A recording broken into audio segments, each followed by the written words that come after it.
Let's get this on. We're here for you. Seems to be working. I'll be darned. Oh, then unplug it. How's everybody doing this morning, guys? Tonight. Good. Katie and Keith and Andy and Rob, you can come up here if you want the world to see you. Rob in the archives down there. Yeah. Yeah, I'm in the archival department. So, Music As from long the as they road can crew. hear me, I don't care. I'm a disembodied voice. The Peanut Gallery. Yeah. That's right, I am Yeah. the local peanut gallery. Yeah, I gotta turn this off. We got some great stuff for you this morning. We'll get a few things out of the way here. And we had a great meeting yesterday. I guess the first, they're lighting Locomotive Park, and there's the Christmas parade downtown. But the 15th, they're going to have a cookie crawl downtown. We're going to have historic district walking tours. Good morning, Wolfgang. And we're going to have Chillin' on Beale is going to be downtown, decorated cars. They're going to have a contest for decorated storefronts, and the boys from Chillin' on Beale will be doing a toy and new coat and jacket drive for the kids on the 15th, Saturday the 15th of December.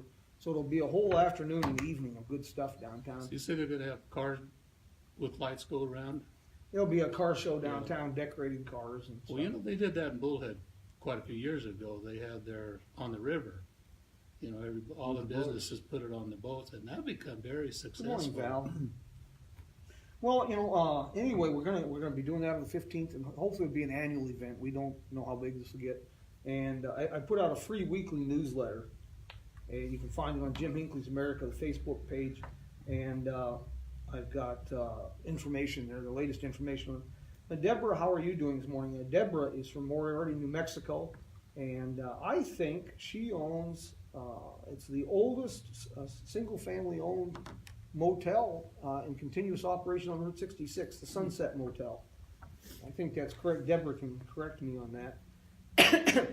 We got all kinds of great things, and people, one of the things, I put out an advertisement, we were going to talk about some history and celebrity down here at the Mohave Museum of History and Arts, and asked people if they had any celebrity questions. And the overwhelming question that people have asked is, was Pamela Anderson ever arrested for being topless in Kingman, Arizona? Yes. Yeah, And the answer there, my friends, is yes. but she didn't have to do any time.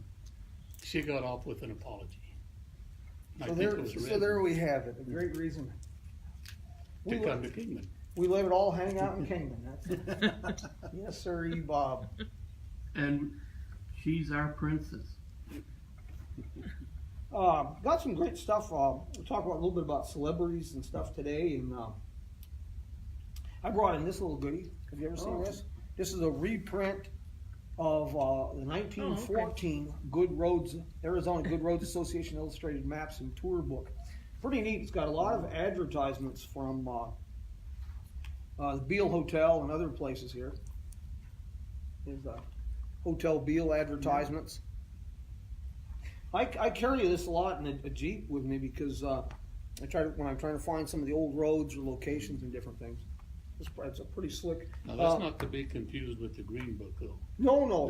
The Green Book is totally different. The Green Book, this was put out by the Good Roads movement before the U.S. highway system, and it's turn left at the windmill, and you close the gate behind you, and there's a sand wash. One thing that's interesting about this is some of the grade notations. Apparently, when they did do Route 66, that's actually the improved road up through Oatman, because in here the grades around Gold Road and Oatman were 26 and 28%. Holy cow. Wow. That's pretty heavy duty. Well, That's why so many of the wagons they used to up there, I mean, you'll see 20, 30 mules. Yeah, A lot, yeah. well, if you're just using a regular old wagon of that time, you had at least 4 oxen pulling it. I wanted here's another thing I wanted to share, especially because I was thinking Rob was going to be here. William Calt sent me this book, and I was kind of like, this was kind of a new chapter for me. I was familiar with a lot of this history, but it opened a whole bunch of new things for me, and it's about Arizona's early aviation history. And I thought that Rob would probably like to be interested to see that.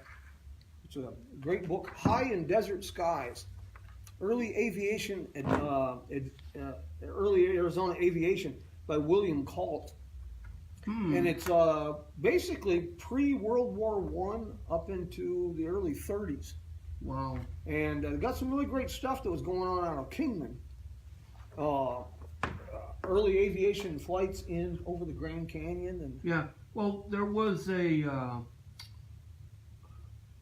group of aviators from the Air Service before it became the Air Corps, and they shot a lot of film of the canyon. And then there was another guy that came in from Fox Studios, and he shot a lot. And they spent, I'm going to say both groups spent at least a week in Kingman. mm-hmm. And they were using Wallapai Field. That's where the cemetery is basically at now, Yes. roughly. Yeah, right across the street, somewhere there. The actual location, I kind of know where it's at, but it's right across the street from the cemetery. I always put it this way: if you crashed and burned, you didn't have to go far to be buried. Well, you know, now when you think about it, that's a good place to put an airfield in the early years. Yes. Oh, Val, thank you. Val says the Museum of the Southwest in Indianapolis is opening a Route 66 exhibit coming up. Good morning, Scott. Scott, former mayor of Pontiac, Illinois, has the Route 66 Ultimate app. Is that, did I get that right? Snowy Central Illinois. Well, no thank you, Scott. That's why I'm out here. I paid my dues. Oh, and this is a fun little book, too. Speaking of celebrities, I did not know about this until 2015 when I worked with the Historic Vehicle Association, and they recreated Edsel Ford's trip. He made a nice trip in 1915 out along the National Old Trails Road out to California, and stayed at the Brunswick Hotel in Kingman, July 16th. And it's interesting to talk when you read this on what they considered good. He drove from Williams. He left Williams in the morning of the 16th, and he arrived at the Brunswick Hotel at midnight, and figured it was a good day's run. That's right. Because they only broke the springs on the Stutz, but the Ford and the Cadillac didn't have any problem. Yeah, that's Well, you got to remember when you rode the horse. If you rode all day, you're lucky you make it from here to Phoenix. You know, one of the things that was interesting about that, though, you know, we're talking about 1915, but a Norwegian fellow, I can't remember his name, that was mapping all the roads out here. And he was quite an amazing fellow. In 1909, 10, 11, and 12, when he was mapping a lot of these roads, the Trail to Sunset and some of these others, he was covering 20,000 miles a year by automobile, a lot of it in the Southwest. Wow. And you think that these guys are doing 100 miles a day and they think it's good. That's pretty astounding. Hey, Deborah, can you answer that for us? Deborah Pogue. Is the Sunset Motel the oldest continually operated one family owned motel on Route 66? I like here, it's only 2 hours from Kingman to Mineral Park. 2 hours. That's Good stuff. Another thing here, Kingman, I'm not sure the date on this, but Kingman has 3 good hotels and a Harvey Eating House. Oh, That's all you Yeah. need. thank you, Scott. Scott McCoy is the Route 66 Ultimate Guide app. But we were going to talk, one of the questions that come up a lot is celebrities. We've beat on the old Clark Gable story about the honeymoon at Oatman a lot, and we won't poo-poo the myth, but if they did stay there, it was a pretty short visit.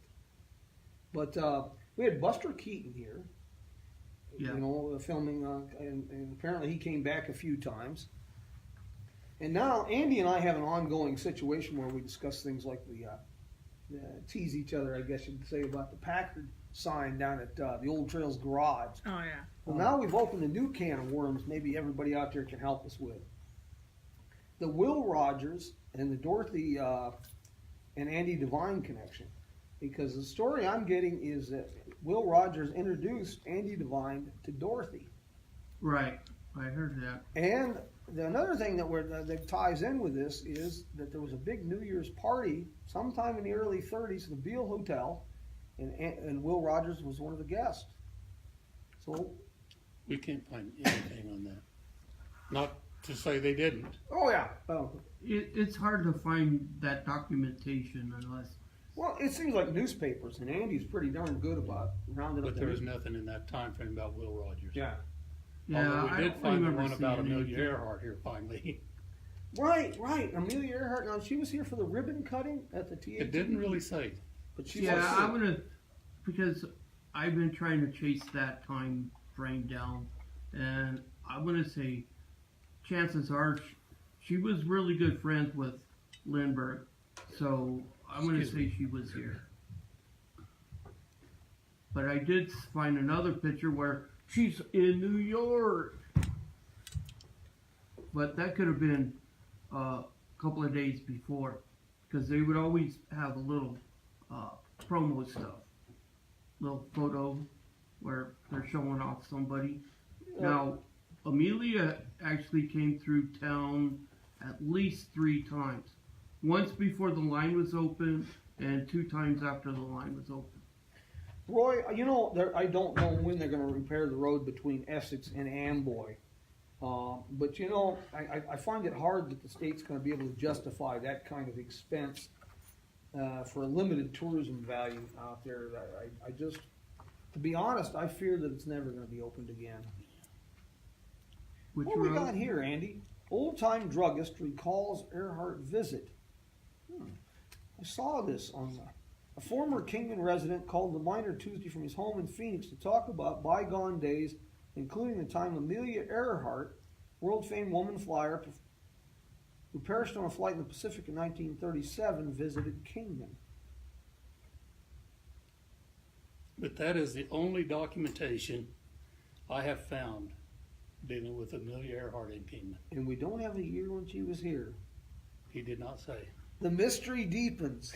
Well, Other than we go back and try to find out when he was a druggist in it. yeah. Well, he's got that here. He operated the Kingman drug.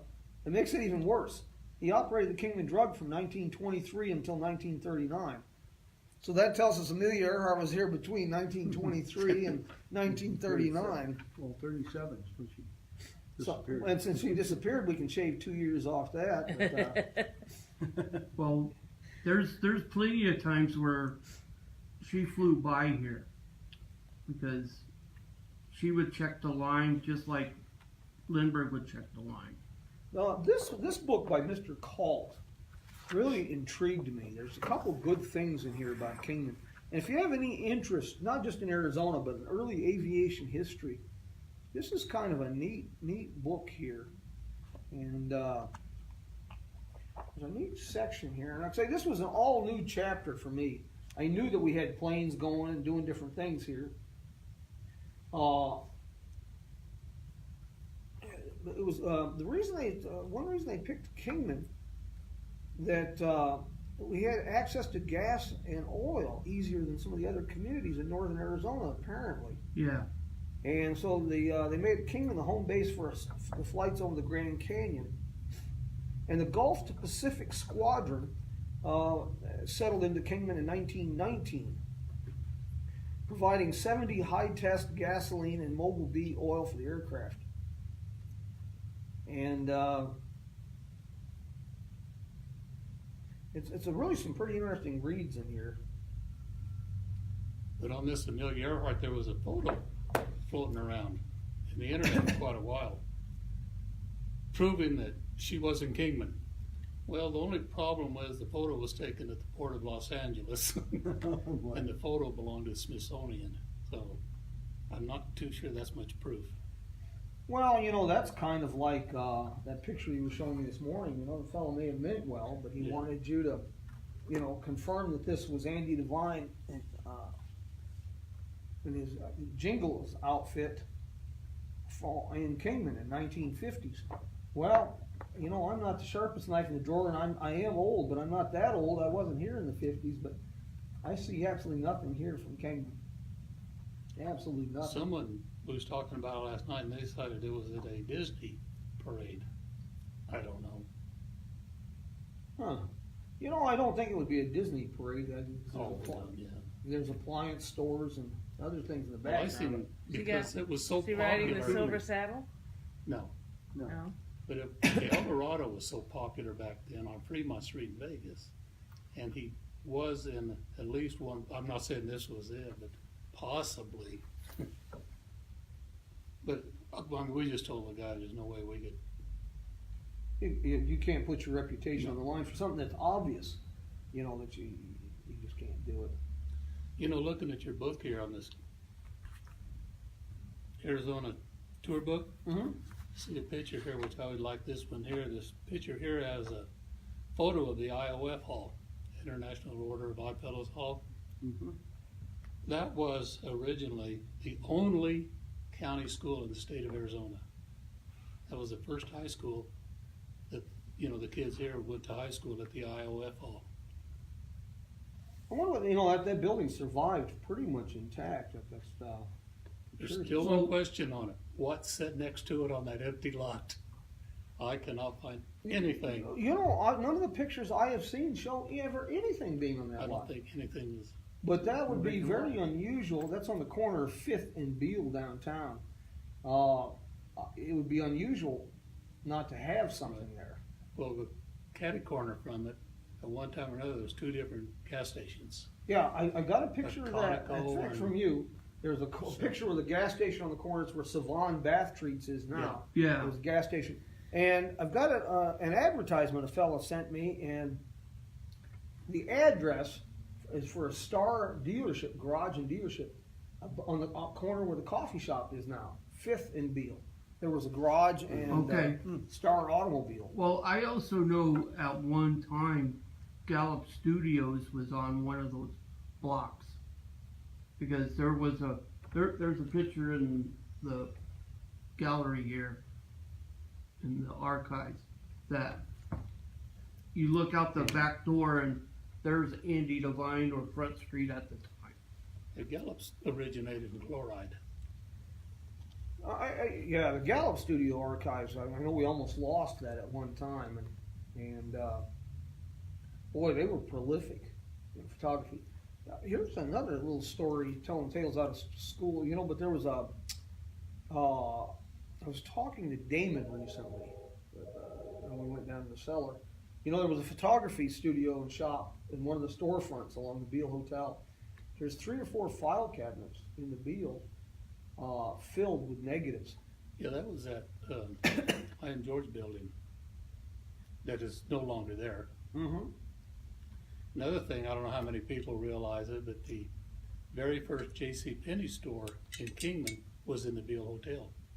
Really? Lasted Yeah. 1 year. You and I were talking about that in the 20s. Almost to the day it lasted. The guy that was managing it for Divine died.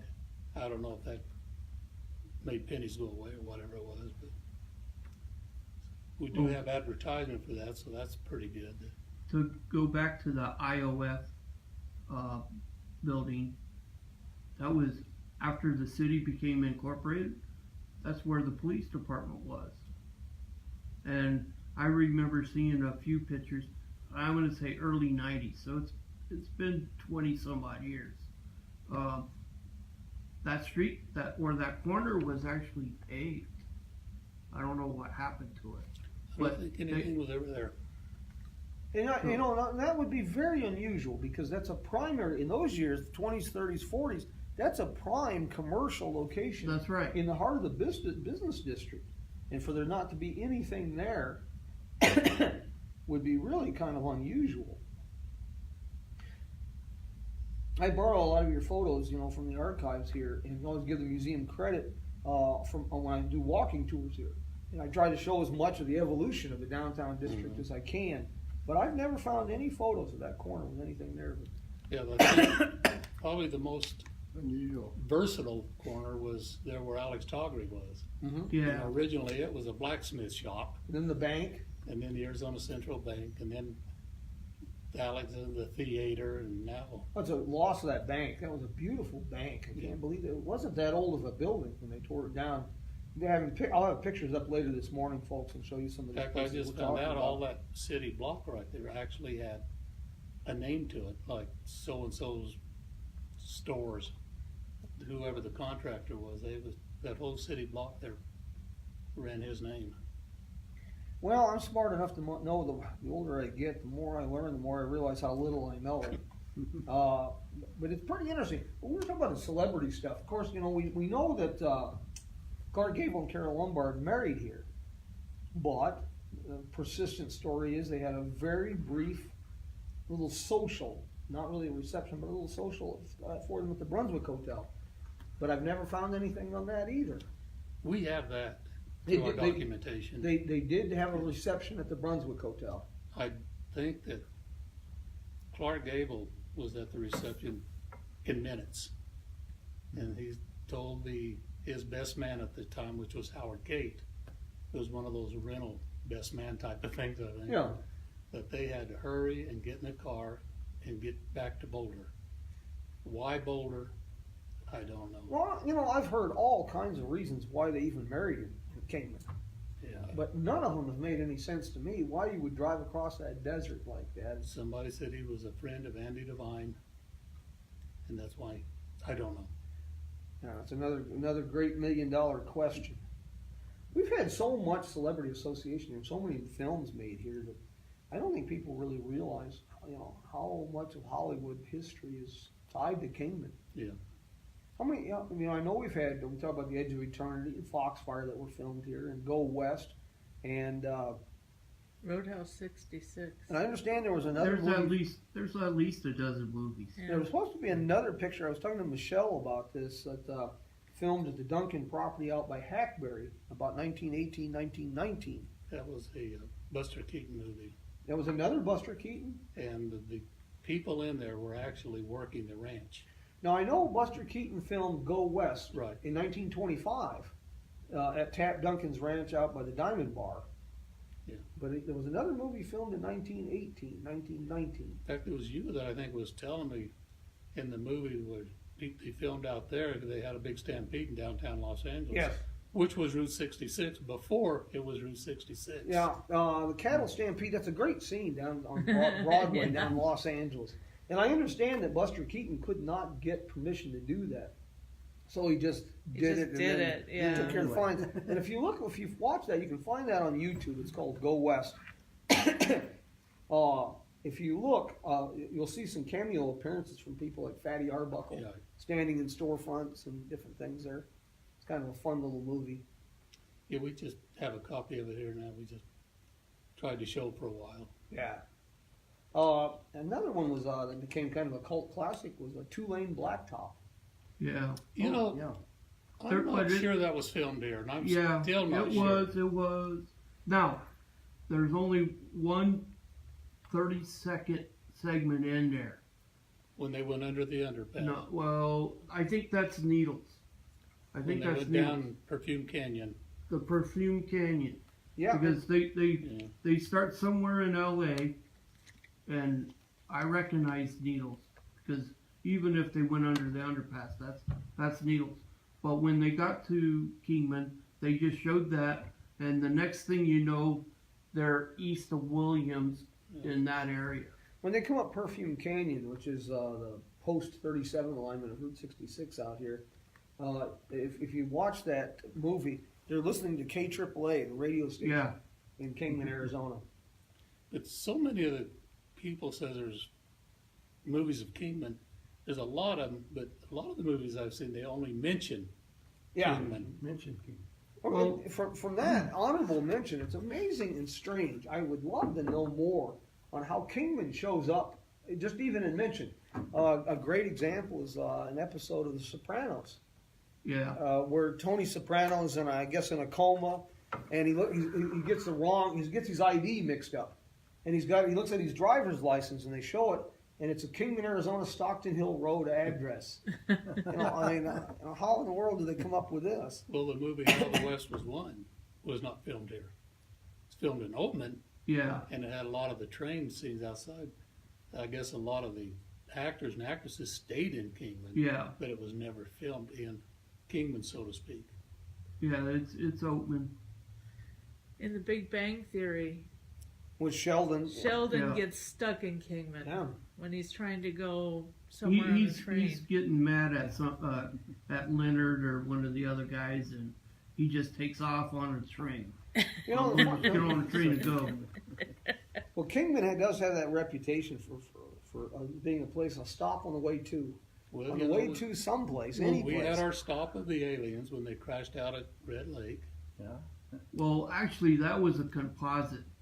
They did Oh, I know. because they shot her on a mountaintop somewhere, and then they just add. It's just neat that they could actually composite 3 or 4 places in one scene. Computers, you can do anything. Okay, we got another question here Uh-oh. about Clayton Moore at the airfield. Yes. You may remember him. He used to run around in his little tight pants and yell "Hi Ho Silver" and a few other things. Um, The Lone Bronson. Ranger. Clayton Moore was out here. Good morning. He Sharon. was I heard he started out as a gunner trainee, but I got a hold of his bio, his book that he had helped because he had a ghostwriter. Basically, what he did is, I think he came here for gunnery school, but he ended up running the entertainment at Kingman. And he was here for, I'm going to say, about 6 months. And then, because he was already a film actor, so they put him back into LA, and he probably worked with the Air Force #1 film unit, which was run by Frank Capra. So he got to work with Frank. You know, you ever wonder how a ghostwriter how he holds a pencil? Well, usually Oh. it's usually when you hear the clickety clack of a typewriter Ah, and you don't see nobody. I'm just a person that asks these kind of questions. You know, Yeah, Well, I'll give Charles you an Bronson, answer if I was can. here. Charles Bronson. Yeah.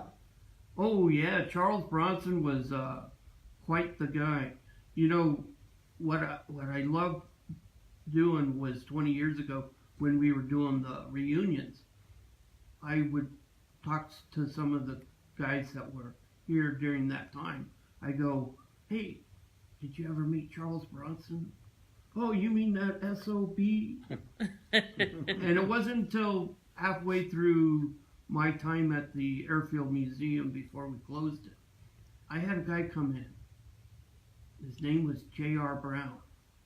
I go, hey, you were here when Bronson was here. He said, yeah, me and Charlie got along. He took care of me. And I go, what?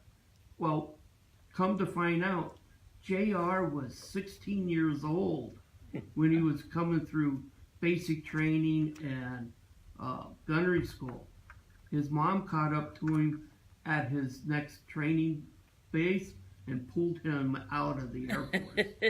You know, I want to say one thing. I don't know how long you're going to be on here. What's your, The Bullhead Museum, Yeah, the Bullhead Museum. grand opening December the 8th at 10 o'clock. No, where's that going to be? Is that going to be a new museum at Davis Camp or? No, No, it's at what they call Rotary Park, right next to the Chamber of Commerce. Growing up down there, we also called it Trash Can Park, and it was in Okie Flats, but right there on 93. 95? Well, this Anyway, going to the main street. Yeah, 95. It's really great to hear that because you know their museum when I spoke down there last year, their museum was getting a little crowded, shall we say? It is no bigger, which I hated to see, but they had to do something. So they are holding their grand opening finally. Very good. Well, Keith, you've always got something going on. What do you got going now? Well, Just a few things. We've got, Katie can tell you more about it. We've got Scrooge coming up next month. We're already in rehearsal for that. And We're going to be doing the event here at the museum. The chorus will be here and do some selections from Scrooge. And we're also going to have I think that's on the 15th too of December, the Wandering Carolers around downtown Kingman.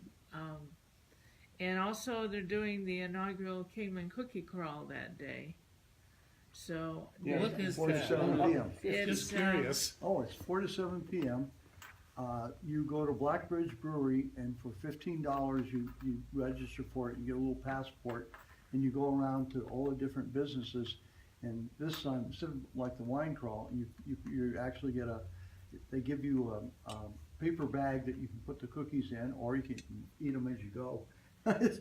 If you stop at all of the stops, You don't have to you're gonna crawl have way to too it. many cookies. you have to walk a lot to walk off these cookies. Yeah, But no. there's a competition also about Best you cookie can and- vote for the best cookie.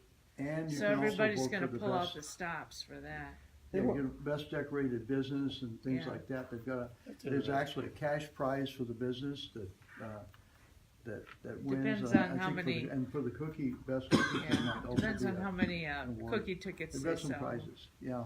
And then we've got, I'll be doing a walking tour for them that day, and then I'll say we'll have chillin' on Beale down there with a car club. Yeah, they're gonna have the So, decorated cars that day. The tree lighting ceremony is coming up a little quicker. That's on the first of First. December. We have the parade. I think starts. I saw it. It starts at 7 in the evening. 7, I think. 7 Yeah, in the evening. because That's it's the already same dark. evening as the event here at the museum. I think the think. Christmas parade is The also. Christmas parade, and then Yeah. the museum, I think, Right. is earlier. Earlier. And that will be caroling here at the museum. Caroline will be earlier, probably around 5:30, 6 Where's the o'clock. think it's Christmas tree 6 lighting 6 gonna o'clock. be? Locomotive Park. Oh, okay. Locomotive Park is gonna get lit this year, not They've been- up by City Hall. They don't have quite enough lights to light every tree in the park, but it's getting a lot closer. I understand Scott Gunton donated 1,000 feet of So, lights. the Route 66 Route Association of 66 Kingman Association. donated And 1,000. that'll help out quite a bit with the project. You can, there's still time to take lights to the Parks and Rec, City Parks and Rec and Centennial Park. If anybody's wants to help get this going, we'll try to make this an annual event as well.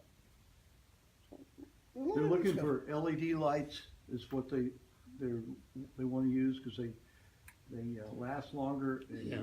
don't burn out. I'd like to see the old-fashioned type Christmas lights, the ones that you clip on the tree and put a candle in. I like when it bubbled. Yeah, Yeah, that would the bubble just be lights real scenic when the whole thing goes up. You ever seen those seriously? And I always thought, I thought, What do you mean? I use them every year. The flip, Oh, the there you go. candles. I thought, now there's a bright idea if I've ever seen one. Let's bring a tree into our house, make sure it's dry, and let's put candles on it. What could possibly go wrong? Nothing. It's perfect. God, But I even the don't- bubble lights, those were popular when I was a kid, and they kind of made a comeback. But those were just Yeah, no, you were. They took them you away because were they were looking for trouble. dangerous. Well, Yeah, they were heat up. trouble. They ran Yeah. hot, and Yeah. Yeah. the heat is what made them bubble, and it put up enough heat to set the tree on fire. This is one more thing I want to mention too is Steve Lesueur, my marketing design, has been working with the Bee, and of course he's got Kingman Tourism Initiative to promote Kingman and some other things. And they launched the Buzz magazine. It's county-wide. Got It's my the first copy. issue, and it's It's distribute nicely all of it. done. It's small and it's good. A lot of information here about events, lifestyle, articles on Kingman area celebrities like Bob Bosbell and some of the other people that have been around here. So who's one of the most Andy, what's one of the most surprising celebrity things that you have found about Kingman digging through these archives? Besides finding out that Amelia Earhart really was here sometime. I have seen so many of them, nothing hits me right now. That's pretty But amazing. we could do a nice little program on Kingman, myths, if you want to call it. Oh yeah. We could get involved with the tunnels. The great tunnel stories, the sign on King. Oh, we don't want to talk about that. I get yelled at. Well, you know, God bless. People gonna hang. You know, some people cry if you hang them with a new rope. Let's face it. The only problem I have with the Kingman sign is how could it have been like in 20 different places and being seen as late as 2010 or something like Yeah, I doubt that. that. It was also painted on the old Santa Fe towers. We'll the just, water folks, tower. we'll just leave it like this. The great myth is that Kingman was one of the sundown towns, and they, like a lot of communities, supposedly the legend is we had signs on the edge of town that made it clear it was a sundown town.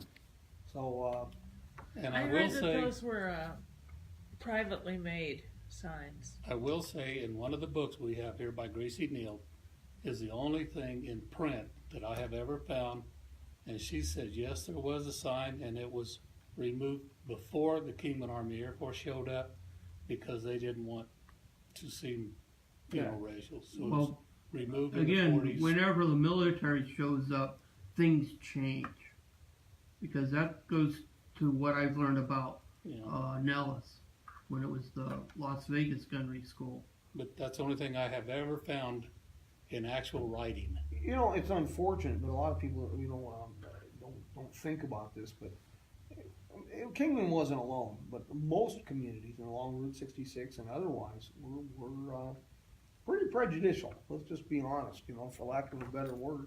As far as my recollection, my understanding, talking with Candace Taylor, who's involved in the Green Book for the Negro Motorist Project, the only motel that we had officially that would rent to African Americans was the White Rock Court. It's the only one that was listed in the Green Book.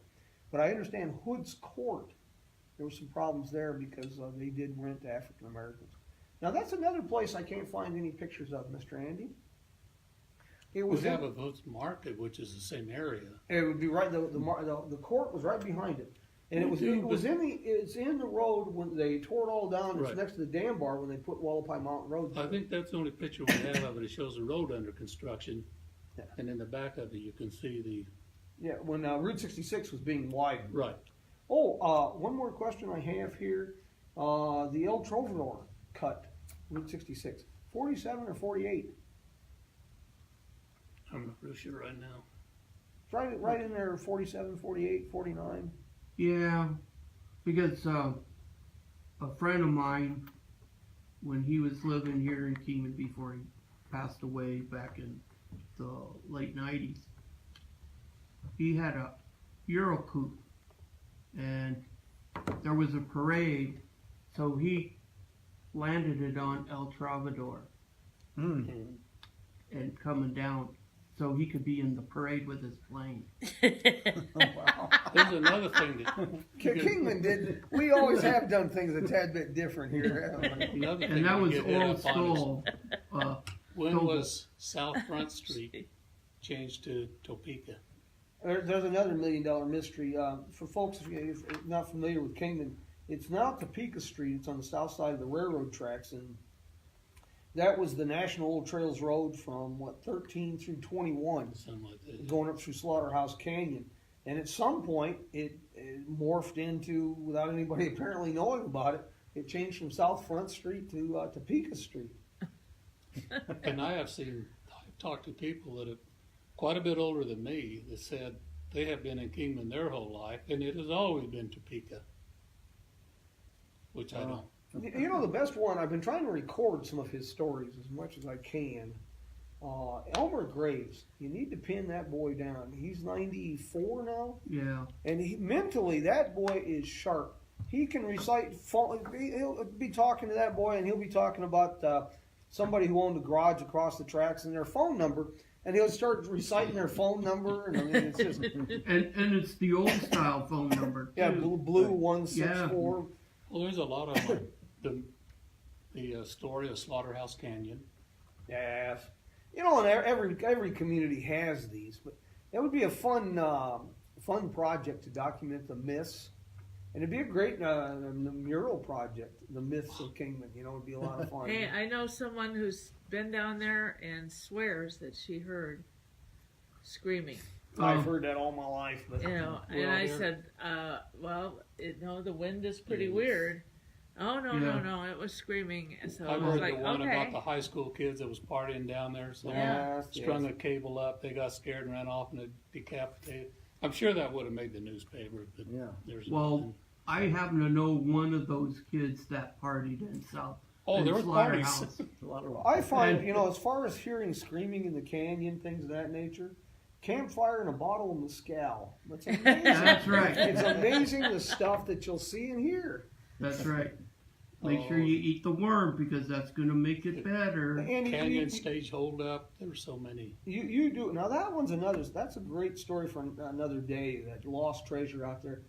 There is money that was taken, and it's amazing how it morphs from somewhere between $25 and $250,000. The big thing I can't think on that, it was an Army payroll, which they did not pay cash. They No. paid in script. Where is this? Right. Where is this supposed to be now? Up Canyon and back at Station Shannon's house. I think he had something to do with it. Well, years ago, see, I used to work out COD mines, and the Canyon Station was right over the hill from it. They're in the valley, in the flats off Stockton Hill Road, and the old road went up over the Surbats.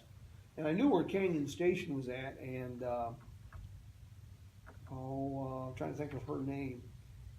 Her family owned the COD mine for many, many years, Oh. and had a house next to the We courthouse. just got 2 guns in that were found near the COD mine. Really, very good. Yeah, old shotguns. one was found on COD Mine Road. Apparently, and the other one, though they don't say it was specifically found in the mine. That was found in a mine that presumably was close by, and that one they found. The mine was full of water, but apparently the gun was found in an area where these are shotguns. In an area that was free of the water because it doesn't show any water damage at all. But they're what do they call them things? Flintlocks or something? Well, it looked like one of them looks like an old flintlock It's style. the barrel's being held on with wire. That was, they Oh, found that it sounds like like safe that. to shoot. doesn't Yeah, it? Yeah. the whole Yeah. thing, both of them just sort of wobble, and we're not really sure if one is still loaded or not. Nell Clack is who I was thinking of. The family. Oh. had- Nellie? Yeah, Nellie. I did work for her, and she told me that story about that was the first time, of course, being a kid. And that's the thing with ghost towns and lost treasures. You know, you start out with King Tut and all this, you just grow up with your imagination gets unleashed with this. But she told me about that. That was the first time I had heard that station, and she grew up around the COD mine, spent some time out there. She told me that it did happen. The amount of money always changes, she said, and whether the people ever came back or not always changed. But she said the robbery did take place. And she said when she was out there at one time in a place above Canyon Station, and it's an area of a lot of loose rocks, you know, and cubby holes and things. She said she found a place that there was some saddles and some other stuff where people had camped for quite a while. But, you know, she was pretty straightforward about it. I'll tell you about Nellie Clack, and I'm not telling this. Yeah. I think that we still get them today, treasure hunters. Nellie Clack would say, for $20, I will show you where this cave is. Yeah. That's as far as it. I think she made more $20 than anybody ever saw in my life. Well, you might as well Sounds like a capitalize. smart lady to people- me. The 2 guys that held it up were sent to Yuma prison before Yuma prison even opened. Maybe they were probably helping to build it. But, you know, the bottom line with all this stuff is, you know, it's half Well, the that's fun. what makes it fun. Yeah. We'll finish this up, but I've got a couple great things that I'll be sharing with you real soon. My new book, which has been delayed again, we're doing final edit now on it. Which one's this? It's about the dark side of Route 66, and I got into the National Old Trails Road and some other things.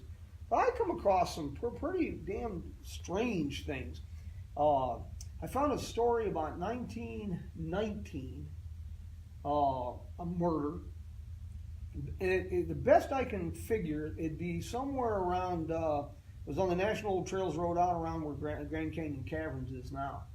And tourists found a smoldering body behind a hillside. What made the story really interesting, the body was wearing a Canadian military uniform. Was who? Canadian. A Canadian Canadian. military uniform. Yeah. Was he visiting? No, it was a pretty wild and woolly story. The guy the murderer stayed at the Commercial Hotel and was arrested in Los Well, Angeles. see, there's another one here years ago. I think it was one of the Indian chiefs. His daughter, he had two daughters. One of them got killed. So he come in and he's told his tribe, I want them people hunted down and I want them brought back here and I want them killed. Well, then their police, their Wallapai tribal commission said, no, we better not do that. So there's so many stories that. Yeah, and almost all of them, you can bet money, have a grain of truth. Oh, I'm sure they had to start somewhere. But I learned a long time ago, it's like fishing stories and all this stuff, My favorite, and I'll finish this up with this today, but cars. I used to be associate editor for Cars and Parts, and I was always tracking down barn find stories and odd stories. And I had a big book that I carried with me on. It was a car spotter's guide, all the cars made from really 1890s through 1950, early 50s. Big thick book. I get talking to these old guys and they tell me these stories and things. And we were up in Colorado, and I got talking to this guy at this gas station. I was looking at a car he had. There was an old I think Kaiser Manhattan or Kaiser Darren, and we got to Kaiser Manhattan, and we got to talking. He says, "Oh, you like these cars?" He said, "You should see the one that my uncle's old farm," and he tells me where this thing is at, and we start talking about it. And I get really excited because he's describing what he's describing is a Kaiser Darren, and a Kaiser Darren is a very rare. It came out just before the Corvette. It was a production fiberglass sports car manufactured in Jackson, Michigan. And it looks like a lot like a Buick sucking a lemon. It's got a really weird grill, and it's got the doors slide into the body, right? Oh, Yeah. It's a really unique car, but they're pretty scarce. So I get talking to the guy, and I get out my book and show him. He says, "Yeah, that's the car right there," And so he gives me these directions. You go out here by this bridge that used to be painted yellow, and you go up a mountain about 3/4 of a mile. The barn's not there anymore, but if you look close, you can see where it was. And then you just keep going, these kind of directions. And I get wound up out in the middle of absolute nowhere. And I find this half tumbled down, burned out place, and this so-called Kaiser Darren that the guy's talking about is a mid-70s Fiat that's been on fire. Yeah. So these stories have a grain of truth, but somehow they morph into something bigger than life. See, that's another show for you here, is just talking about the old races that used to come through Kingman with Barney Oldfield and Chevrolet. And 1914 Desert Classic, Yeah. Louis Chevrolet, Barney Oldfield. Well, they did more than one, didn't they? 1909 to 1914, but Yeah. only the 14 race came through here. The others all had a different course. One year, I think that was the 11 race, they got in a little trouble. They charted it from Los Angeles down the coast and then along the Mexican border to Yuma and up through Gila Bend back to Phoenix. Well, they misfigured and they ended up about 30 miles into Mexico, and they got themselves in a tad bit of trouble on that one. But guys, thanks for doing this. It's been a lot of fun today. And Andy, I sure like what you do. The Old Happenings in Kingman is just great. We're glad to have them. And this is always fun stuff to do. We didn't get a chance to talk about some of the others. There's never enough time, but things like Well, I'll tell you, in that Parrot's group, funeral and I never realized how many historians there are in Kingman, and actual. Yeah. I mean, they've been here and they've lived it. I put up a photo here not too long ago of, we have an archive, old woman. Mm-hmm. Found out who her kids were and everything. So even old women have or old ladies have names. Val, thank you. I'll get that posted and shared up today. Guys, thank you for doing this. We'll have some fun, and we'll do some more stuff in the museum. We still got to do a walking. We finish our walking tour through the museum. You better hurry. Katie's messing it up out there. She's putting turquoise out there now. I didn't. That wasn't my idea. Oh, I love Her it. idea. I like it. His gang It's kids. pretty, and there's Yeah. going to be more. Well, isn't he? I know we talked about this before. Isn't he going to? give Well, us folks, thank you for different joining us types this of morning. turquoise and explain the difference. We're gonna be here for a bit, or but- something? Well, We'll I do know this we again just next talked week. about We got some really yeah, that fun would stuff we'll be doing.